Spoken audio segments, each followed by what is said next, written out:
ఆకాశవాణి ప్రాంతీయ వార్తలు చదువుతున్నది కె ఉమారాణి. ముఖ్యాంశాలు: ప్రజలకు మెరుగైన జీవన ప్రమాణాలు కల్పించడమే ప్రభుత్వ లక్ష్యమని ముఖ్యమంత్రి నారా చంద్రబాబు నాయుడు పేర్కొన్నారు. రాష్ట్రంలో రెవెన్యూ సేవలను మరింత సులభతరంగా ప్రజలకు అందుబాటులోకి తీసుకురానున్నామని మంత్రి అనగాని సత్యప్రసాద్ వెల్లడించారు. క్షేత్రస్థాయిలో ప్రజలకు మెరుగైన వైద్యం అందించేందుకు ప్రభుత్వం ప్రాధాన్యతనిస్తోందని మంత్రి సత్యకుమార్ యాదవ్ తెలిపారు. విశ్వకవి, భారత జాతీయ గీతం జనగణమన సృష్టికర్త రవీంద్రనాథ్ ఠాగూర్ జయంతి ఈరోజు. ఇక వివరాలు: భారత సాయుధ దళాల పరాక్రమానికి ఆపరేషన్ సింధూర్ ప్రతీకగా నిలిచిందని ప్రధానమంత్రి నరేంద్ర మోదీ పేర్కొన్నారు. ఏడాది క్రితం ఆపరేషన్ సింధూర్ జరిగిన సందర్భంగా సామాజిక మాధ్యమం ఎక్స్ వేదికగా ప్రధానమంత్రి స్పందిస్తూ ఈ ఆపరేషన్లో సాయుధ దళాలు అసమానమైన ధైర్య సాహసాలను ప్రదర్శించాయని పేర్కొన్నారు. పెహల్గాంలో అమాయక భారతీయులపై దాడికి పాల్పడిన వారికి తగిన విధంగా సమాధానం చెప్పాయని చెప్పారు.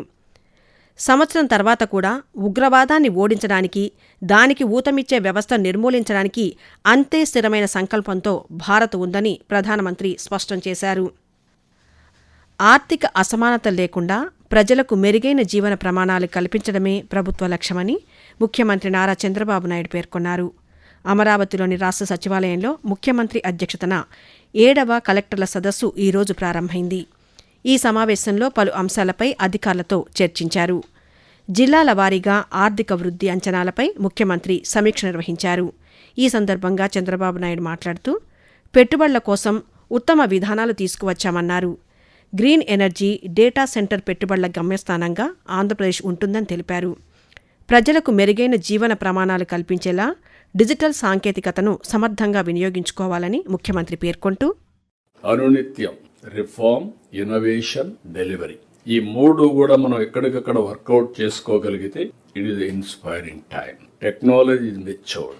టెక్నాలజీ అందరూ కూడా అడాప్ట్ చేసుకునే పరిస్థితికి వచ్చారు. ఇందులో మనం ముందుకు పోగలిగితే బ్రహ్మాండమైన ఫలితాలు వస్తాయి. అల్టిమేట్ గా ఈ ప్రభుత్వం యొక్క ఆశయం ఎంపవరింగ్ పీపుల్, ఆర్థిక అసమానతలు తగ్గించి అందరికీ మెరుగైన జీవన ప్రమాణాలు ఇవ్వాలనే ఉద్దేశంతో ముందుకు పోతున్నాం. ఆ డైరెక్షన్ అయితే క్లియర్ గా పెట్టాం. అనేక పాలసీలు తీసుకొచ్చాం.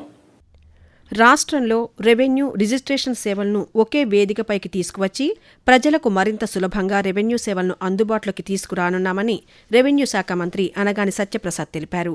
అమరావతిలోని రాష్ట్ర సచివాలయంలో ముఖ్యమంత్రి అధ్యక్షతన జరుగుతున్న కలెక్టర్ల సదస్సులో మంత్రి ఈరోజు పాల్గొని మాట్లాడుతూ భూ సంబంధిత అంశాల్లో కీలక సంస్కరణలు చేపట్టామని చెప్పారు. అడంగళ్లు, పాస్ పుస్తకాల జారీ ప్రక్రియను వేగవంతం చేస్తున్నామన్నారు. రిజిస్ట్రేషన్ శాఖను ప్రజాహితంగా తీర్చిదిద్దుతున్నామని, డిజిటలైజేషన్ ప్రక్రియను వేగంగా అమలు చేస్తున్నామని మంత్రి తెలిపారు. రీసర్వే ప్రక్రియను నిర్ణీత గడువులోగా పూర్తి చేసి భూ వివాదాల్లేని రాష్ట్రంగా ఆంధ్రప్రదేశ్ను తీర్చిదిద్దడమే ప్రభుత్వం లక్ష్యమని మంత్రి పేర్కొన్నారు. రానున్న గోదావరి పుష్కరాల నాటికి రాష్ట్రంలోని ఆధ్యాత్మిక ప్రాంతాలను అభివృద్ధి చేస్తామని పర్యాటక శాఖ మంత్రి కందుల దుర్గేష్ అన్నారు. తూర్పుగోదావరి జిల్లా నిడదవోలులో నిర్వహించిన పాత్రికేయుల సమావేశంలో ఆయన ఈరోజు మాట్లాడుతూ భక్తులకు పుణ్యక్షేత్రాలలో అన్ని సౌకర్యాలు కల్పించడమే ప్రభుత్వ లక్ష్యమని తెలిపారు.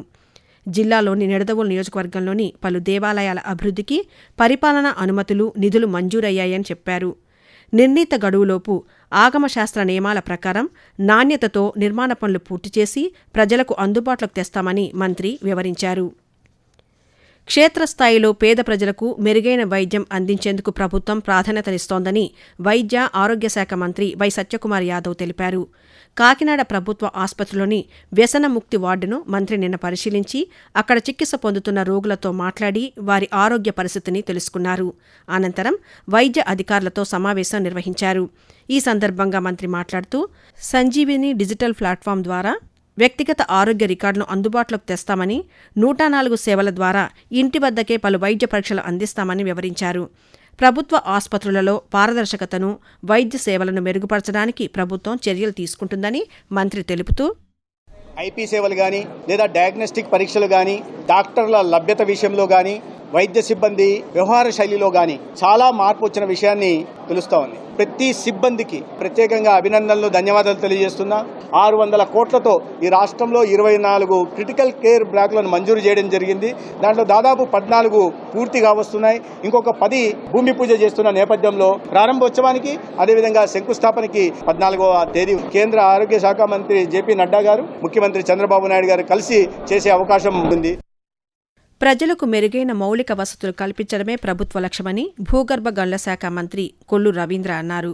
కృష్ణా జిల్లా మచిలీపట్నంలోని క్యాంపు కార్యాలయంలో నియోజకవర్గంలో చేపట్టాల్సిన అభివృద్ధి కార్యక్రమాలపై విస్తృతంగా మంత్రి ఈరోజు సమావేశాన్ని నిర్వహించారు.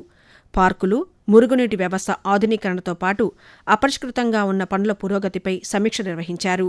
ఈ సందర్భంగా మంత్రి మాట్లాడుతూ ప్రజలకు అవసరమైన సదుపాయాలు త్వరితగతిన అందుబాటులోకి తీసుకువచ్చేలా అధికారులు సమన్వయంతో పనిచేయాలని సూచించారు. అభివృద్ధి పనులను నాణ్యతతో నిర్ణీత గడువులోగా పూర్తి చేయాలని ఆదేశించారు. ఆకాశవాణి ప్రాంతీయ వార్తలు వింటున్నారు.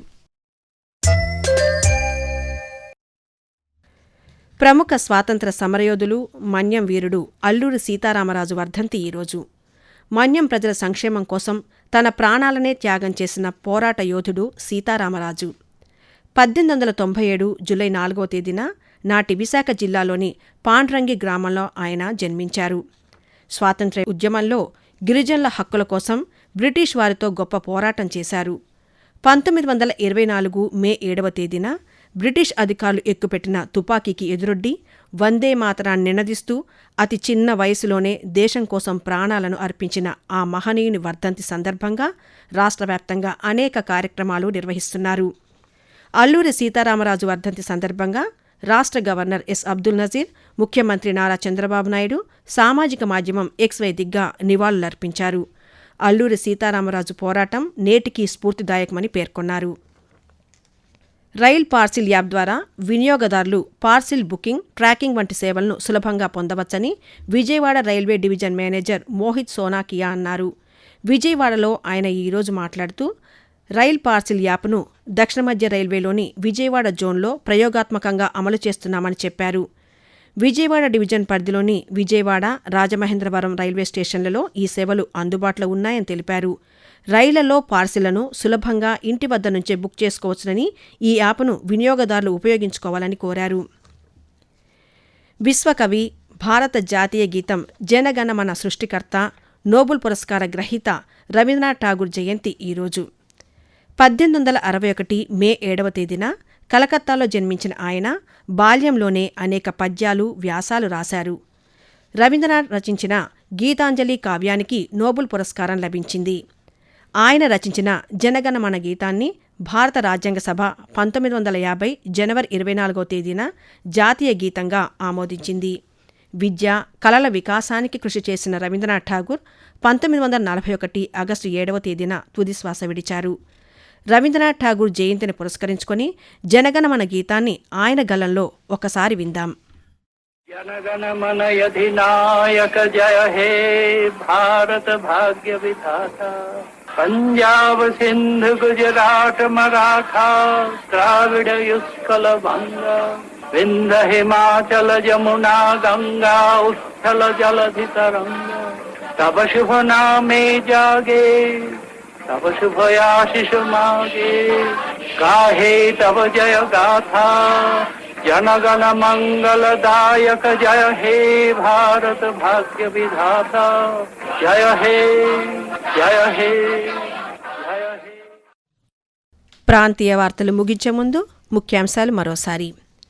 ప్రజలకు మెరుగైన జీవన ప్రమాణాలు కల్పించడమే ప్రభుత్వ లక్ష్యమని ముఖ్యమంత్రి నారా చంద్రబాబు నాయుడు పేర్కొన్నారు. రాష్ట్రంలో రెవెన్యూ సేవలను మరింత సులభతరంగా ప్రజలకు అందుబాటులోకి తీసుకురానున్నామని మంత్రి అనగాని సత్యప్రసాద్ వెల్లడించారు. క్షేత్రస్థాయిలో ప్రజలకు మెరుగైన వైద్యం అందించేందుకు ప్రభుత్వం ప్రాధాన్యత ఇస్తోందని మంత్రి సత్యకుమార్ యాదవ్ తెలిపారు. విశ్వకవి, భారత జాతీయ గీతం జనగణమన సృష్టికర్త రవీంద్రనాథ్ ఠాగూర్ జయంతి ఈరోజు. ఆకాశవాణి ప్రాంతీయ వార్తలు ఇంతటితో సమాప్తం. తిరిగి సాయంత్రం 6 గంటల 10 నిమిషాలకు విశాఖపట్నం కేంద్రం నుంచి ప్రాంతీయ వార్తలు వింటారు.